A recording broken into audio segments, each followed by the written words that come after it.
ನೀವು ಈ 3 ಕೆಲಸ ಮಾಡಿದರೆ ಸಾಕ್ಷಾತ್ ಲಕ್ಷ್ಮಿ ಮೆಚ್ಚುತ್ತಾಳೆ. ಯಾವ ವ್ಯಕ್ತಿ ಈ 3 ಕೆಲಸಗಳನ್ನು ಮಾಡುತ್ತಾನೋ ಅವನು ತನ್ನ ಜೀವನದಲ್ಲಿ ಹಣವನ್ನು, ಗೌರವವನ್ನು ಹಾಗೂ ಅದೃಷ್ಟವನ್ನು ಪಡೆದುಕೊಳ್ಳುತ್ತಾನೆ. ಲಕ್ಷ್ಮೀದೇವಿಯ ಆಶೀರ್ವಾದಕ್ಕಾಗಿ ನಾವು ಯಾವ 3 ಕೆಲಸಗಳನ್ನು ಮಾಡಬೇಕು ತಿಳಿಯೋಣ. ತಪ್ಪದೆ ಈ 3 ಕೆಲಸಗಳನ್ನು ಮಾಡಿ ಲಕ್ಷ್ಮೀದೇವಿಯನ್ನು ಒಲಿಸಿಕೊಳ್ಳಿ. ಜನರು ತಮ್ಮ ಜೀವನದಲ್ಲಿ ಸಮೃದ್ಧಿ ಮತ್ತು ಸಂಪತ್ತನ್ನು ತರಲು ಲಕ್ಷ್ಮೀದೇವಿಯನ್ನು ಪೂಜಿಸುತ್ತಾರೆ. ಲಕ್ಷ್ಮೀದೇವಿಯ ಆರಾಧನೆಯು ಕೇವಲ ಭೌತಿಕ ಸಂಪತ್ತಿನ ಬಗ್ಗೆ ಮಾತ್ರವಲ್ಲದೆ ಆಧ್ಯಾತ್ಮಿಕ ಸಂಪತ್ತು ಮತ್ತು ವ್ಯಕ್ತಿಯ ದೈಹಿಕ ಆರೋಗ್ಯವನ್ನು ಒಳಗೊಂಡಿರುತ್ತದೆ. ಲಕ್ಷ್ಮೀದೇವಿಯು ಉದಾರತೆ, ಸಹಾನುಭೂತಿ ಮತ್ತು ದಯೆಯಂತಹ ಗುಣಗಳೊಂದಿಗೆ ಸಂಬಂಧ ಹೊಂದಿದ್ದಾಳೆ ಮತ್ತು ಅವಳ ಭಕ್ತರು ಭೌತಿಕ ಮತ್ತು ಆಧ್ಯಾತ್ಮಿಕ ಸಮೃದ್ಧಿಗಾಗಿ ಅವಳ ಆಶೀರ್ವಾದವನ್ನು ಬಯಸುತ್ತಾರೆ.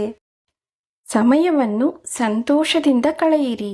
ತಾಂತ್ರಿಕ ಗ್ರಂಥಗಳ ಪ್ರಕಾರ ಲಕ್ಷ್ಮಿಯನ್ನು ಚಂಚಲ ಸ್ವಭಾವದವಳು ಎಂದು ಕರೆಯಲಾಗುತ್ತದೆ. ಯಾವ ಮನೆಯಲ್ಲಿ ಅಥವಾ ಯಾವ ವ್ಯಕ್ತಿಯು ತನ್ನ ಸಮಯವನ್ನು ಸಂತೋಷದಿಂದ ಕಳೆಯುತ್ತಾನೋ ಅಂತಹ ಮನೆಯಲ್ಲಿ ಅಂಥವರೊಂದಿಗೆ ಲಕ್ಷ್ಮೀದೇವಿಯು ಸದಾ ನೆಲೆಸಿರುತ್ತಾಳೆ. ನೀವು ಹಣವನ್ನು ಖರ್ಚು ಮಾಡಿದಾಗಲೆಲ್ಲ ದುಃಖ ಪಡುವ ಬದಲು ಸಂತೋಷ ಪಡಬೇಕು. ಹಾಗಂತ ಅತಿಯಾಗಿ ಹಣವನ್ನು ಖರ್ಚು ಮಾಡಲು ಹೋಗದಿರಿ. ಇತಿಮಿತಿಗಳಲ್ಲಿ ಹಣವನ್ನು ಖರ್ಚು ಮಾಡಬೇಕು. ನಿಮ್ಮ ಖರ್ಚು ವೆಚ್ಚಗಳಿಗೆ ಎಷ್ಟು ಹಣ ಬೇಕೆಂದು ಅದನ್ನು ತೆಗೆದಿಟ್ಟುಕೊಂಡು ಒಂದಿಷ್ಟು ಹಣವನ್ನು ಹೂಡಿಕೆ ಮಾಡಿಕೊಳ್ಳಿ. ಇದು ನಿಮಗೆ ಭವಿಷ್ಯದಲ್ಲಿ ಅಥವಾ ಕಷ್ಟದ ಸಮಯದಲ್ಲಿ ಸಹಾಯಕ್ಕೆ ಬರುತ್ತದೆ. ನಿಮ್ಮ ಅಗತ್ಯತೆಗಳಿಗಿಂತ ಹೆಚ್ಚಿನ ಹಣವನ್ನು ನೀವು ಹೊಂದಿದ್ದರೆ ಅದನ್ನು ದಾನ, ಧರ್ಮ, ಧಾರ್ಮಿಕ ಕಾರ್ಯಗಳಿಗೆ ಮೀಸಲಿಡಿ. ನಿಮ್ಮಲ್ಲಿ ಹಣ ಹೆಚ್ಚಾಗಿರಲಿ ಅಥವಾ ಕಡಿಮೆ ಇರಲಿ, ಇರುವ ಹಣದ ಬಗ್ಗೆ ಸಂತೋಷವನ್ನು ಹೊಂದಿರಬೇಕು.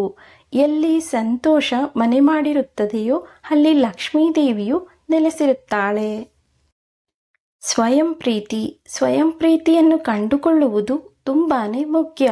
ಸ್ವಯಂ ಪ್ರೀತಿಯನ್ನು ನಾವು ಯಾವಾಗಲೂ ಪಡೆದುಕೊಳ್ಳಲು ಸಾಧ್ಯವಿಲ್ಲ.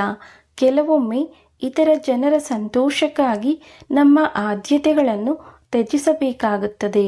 ಮೊದಲು ನಾವು ನಮಗೆ ಗೌರವವನ್ನು ಕೊಡಲು ಕಲಿತುಕೊಂಡಿರಬೇಕು.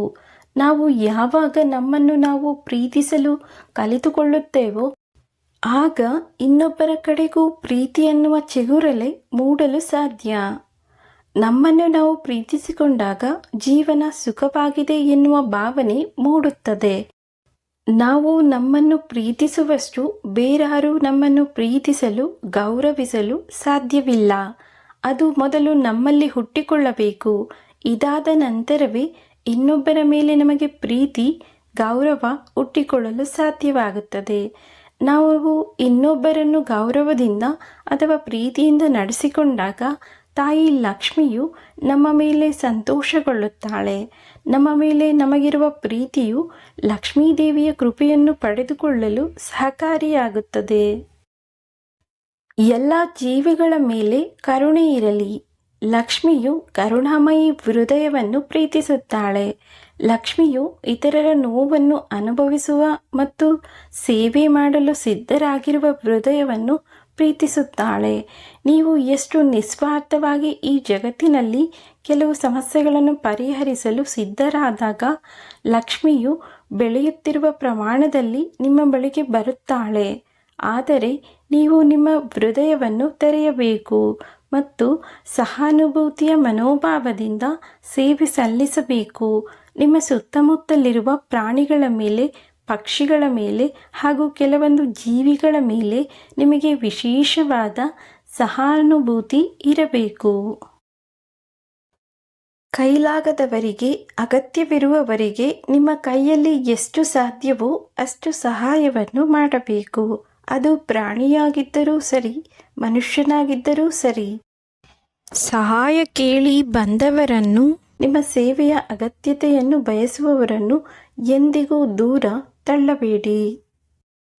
ಈ ಮೇಲಿನ 3 ವಿಚಾರಗಳನ್ನು ತಲೆಯಲ್ಲಿಟ್ಟುಕೊಂಡವರಿಗೆ ಲಕ್ಷ್ಮೀದೇವಿಯು ಖಂಡಿತವಾಗಿ ಒಲಿಯುತ್ತಾಳೆ ಹಾಗೂ ನಿಮ್ಮನ್ನು ಸಮಾಜದಿಂದ ಗೌರವಯುತರಾಗಿ ಹಾಗೂ ಅದೃಷ್ಟವಂತರಾಗಿ ಇರಲು ಸಹಾಯ ಮಾಡುತ್ತದೆ. ಸ್ನೇಹಿತರೆ, ಈ ಮಾಹಿತಿ ನಿಮಗೆ ಇಷ್ಟ ಆಗಿದ್ದರೆ ವಿಡಿಯೋಗೊಂದು ಲೈಕ್ ಕೊಡೋದನ್ನು ಮರಿಬೇಡಿ.